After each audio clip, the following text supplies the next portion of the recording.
ভাঙা মানুষের মিছিল। বিচার চাই বিচার, ধর্ষণের বিচার চাই বিচার, সন্তান হত্যার বিচার চাই বিচার।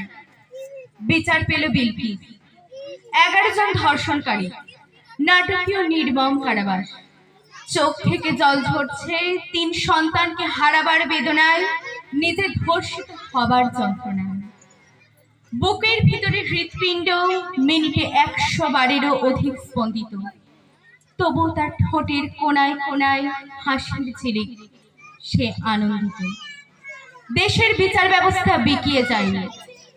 ঠিক 20 বছর পর দেশের 75 বছর স্বাধীনতা দিবস। প্রধানমন্ত্রীর ভাষণ লালকেল্লায়, চাই নারী কল্যাণ, নারী মুক্তি। রাজ্যের নাম গুজরাট। ভাষণের প্রথম প্রতিক্রিয়ায় দিল আজাদি। তাদের যারা সংখ্যায় ছিল 11, বিলকিস বানু আজ ইতিহাস।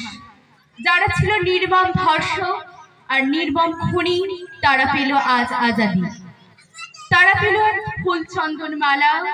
এই কি স্বাধীনতার অমৃত মহোৎসব? বিলকিস বানু আবার ধর্ষিতা। ধর্ষণ স্বয়ং রাষ্ট্র। লজ্জা, গণতন্ত্রের লজ্জা, শহীদদের রক্তের চূড়ান্ত অবমাননা।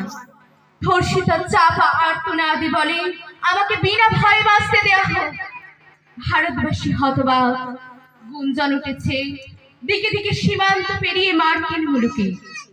সবার আকাশ হৃদয় ও রবীন্দ্রনাথ। তবু ধর্ষিতা কুমড়ে কুমড়ে কাঁদে। রাষ্ট্র আজ ধর্ষকের ফাঁদে।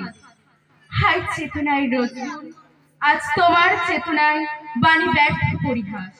মাতৃগগনে সূর্য উঠবে কি আর? কোথায় যুগান্তরের কবি?